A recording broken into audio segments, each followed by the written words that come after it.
চাষের বাচ্চা তুই এটা কি করলি? একদম বাড়িতে মাথা ভাড়াই দেবো।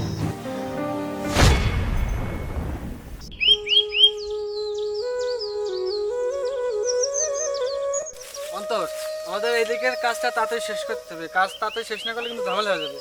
তুমি যত তাড়াতাড়ি সম্ভব এই দিকের কাজটা তাড়াতাড়ি শেষ করো। হ্যাঁ ভাই, আমি কয়েকজনকে বলছি কাজে আসার জন্য, ওরা মনে হয় চলে আসছে কাজে। আর হ্যাঁ, ওদেরকে টাকাটা দিয়ে দিয়েছো তো? হ্যাঁ ভাই, টাকা দিয়ে দিয়েছি। আচ্ছা চলো চলো, কাজে দেরি হয়ে যাচ্ছে। জি স্যার, চলেন।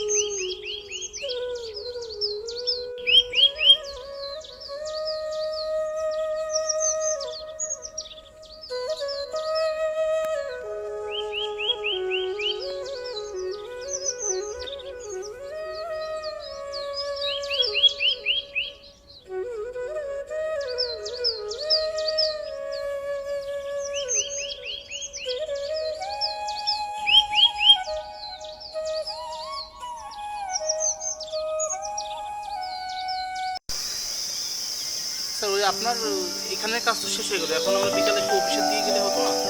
যাবো অফিসে, কাজটা শেষ হোক। তো কেবল মতো কাজ করে আসলাম। যে একটু বাসায় গিয়ে একটু রেস্ট নিয়ে তারপর আমরা একটু অফিসের দিকে যাই। হ্যাঁ, ওই দিকে একটু যাবো। আপনার ওদিকে সাইডটা ওইখানে কিন্তু কাজ প্রায় প্রায় শেষের দিকে, ওই জন্য বাজেটটা করতে হবে স্যার। ওইদিকে বিষয়টা দেখো। বাজেটটা আপনি একটু সাইন করে দেন, বাজেটটা টাকা পয়সা ওদেরকে পেমেন্ট করতে হবে তোমার। ওদের তো পেমেন্ট হয়ে গেছে। হ্যাঁ, ওইখানে আপনার পেমেন্ট হয়ে গেছে, এদিকে নতুন যে সাইডটা ওইটা। আচ্ছা ঠিক আছে।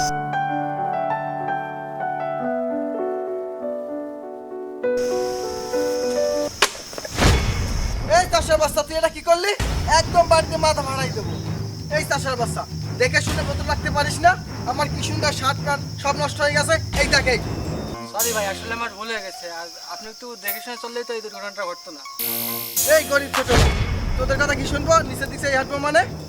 তোর সাহস হয় কি করে সব কথা বলার? তোরা জানিস আমি কে? এই তোর আমার স্টেশন সম্পর্কে জানিস?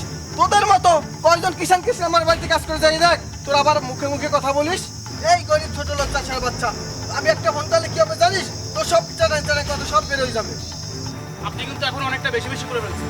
এই গরিব চাষা, বেশি বেশি করলে কি করবি রে তুই? কি করে আছে তোর? ঠিকঠাক দুই বেলা খেতে পারে না, আবার বড় বড় কথা। আমি এখান থেকে চলে যাচ্ছি। তোদের মতো ছোট লোক চাষা গরিব ফকিন্নির সাথে কথা বলে আমার মান সম্মান চলে যাবে। ভাই, ওর লিমিট শেষ করে ফেলেছি ভাই। থাক থাক না না, ছাড়েন। থাক। স্যার, আপনার আমরা ছাড়ে দেন স্যার। ওরা থাক না, আমার কথাটা একটু শোনেন স্যার, ওর সাধারণ কোনো জ্ঞান নেই স্যার, ওর ভিতরে কোনো জ্ঞান নেই, শুধু পোশাক আশাক সুন্দর দোষ।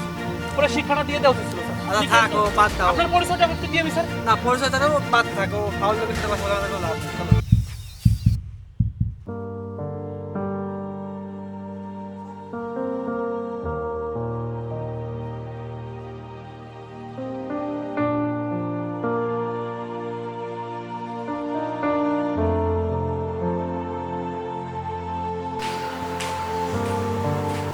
পলাশ স্যার, এমডি স্যার অনেকদিন পর বাইরে থেকে আসছেন, আপনাকে তার রুমে ডাকি।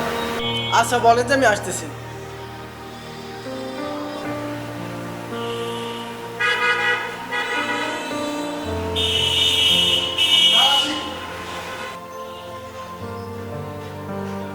স্যার, এই যে বছরের সম্পূর্ণ এসেছে স্যার।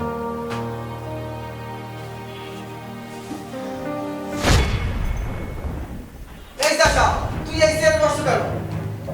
এ দাঁড়া রে, এটা ভিতরে ঢুকতেছে থেকে। এই পলাশ ভাই, এই আপনি কাকে কি বলছেন? ইনি তো আমাদের অফিসের এমডি। কি বলেন আপনি? আপনার মাথা গেছে? এইটা তো এইমাত্র দেখে আসছে এখানে জমিতে কাজ করে। ওনাদের সাথে আমার কি জামান আছে জানেন? আরে অসভ্য লোক। এই আপনি কাকে কি বলছেন? ইনি তো আমাদের অফিসের বস। অনেকদিন পরে অফিসে আসছি। কি বলেন এসব ভাই? স্যার, আপনি আমাকে অনেকক্ষণ চুপ করিয়ে রেখেছেন, আমি আর চুপ করে থাকতে পারছি না। আপনি তখন যেন কি বলছিলেন? আপনার বাড়িতে কয়জন শ্রমিক কাজ করে? প্রথম কথা হচ্ছে, আপনাকে এই অফিসে চাকরি দিচ্ছে কে? আপনি যে একটা সাধারণ কৃষককে সম্মান করতে পারেন না। আপনার যখন বোতলে আপনার পা লেগে আপনি পড়ে যান, স্যার আপনাকে উঠেই সরি বলছে। আপনি তারপরেও তাকে অপমান করছেন। আমি বারে বারে আপনাকে বলছি যে আপনি মানুষ চিনে শুনে কথা বলুন। আপনি তারপরেও কোনো কথা, আমার কোনো কথা আপনি শোনেননি। আপনাকে এই অফিস চাকরি দিচ্ছে কে? আপনাকে এই মুহূর্তে ফায়ার করা হলো, আপনি বেরিয়ে যাবেন। স্যার, আমি তো মনে করি ওর মতো অযোগ্য আমাদের এই অফিসে চাকরি করার কোনো যোগ্যতা রাখে না। আপনি ওকে এক্ষুনি ফায়ার করেন, বাকিটা আপনার উপর আমি ছেড়ে দিলাম, আপনি যা করবেন করেন। আপনি যেটা বলবেন সেটাই করুন। অদর সাহেব ওকে ফায়ার করেন। অদর সাহেব আমি আপনাকে একটা কথা বলতে চাই, কখনো কৃষককে অপমান করবেন না, কারণ কৃষক বাঁচলে দেশ বাঁচবে। আর আমি আপনাকে আমার কোম্পানিতে রাখতে পারতেছি না, আপনি এখন থেকে fire. Sir I am really sorry sir. আমি বুঝতে পারি আপনার বর্তমান অবস্থা দেখে স্যার কখনোই বুঝতে চায় না যে আপনি একটা এত বড় কোম্পানি মালিক। স্যার এবারের মতো আমাকে ক্ষমা করে দিন স্যার, এরকম বলে আর আশা করি আর কখনো হবে না স্যার। আপনি মাত্র যে কথাটা বলছেন, তার মানে ওখানে সার ছাড়া অন্য কোনো কৃষক হলে তাকে আপনি অপমান করতেন। আপনার মতো লোকের এই কোম্পানিতে থাকার কোনো যোগ্যতা হয় না ভাই। আপনি স্বেচ্ছায় চলে যান, না হয় আপনাকে আমি অপমান করে বের করে দিতে বাধ্য হবো। কাজ চলে যাবেন। তো আর হ্যাঁ, লাস্ট একটা কথা শুনে যান, কখনো কারো বর্তমান অবস্থান থেকে পোশাক দেখে বিচার করবেন না। যান, চলে যান।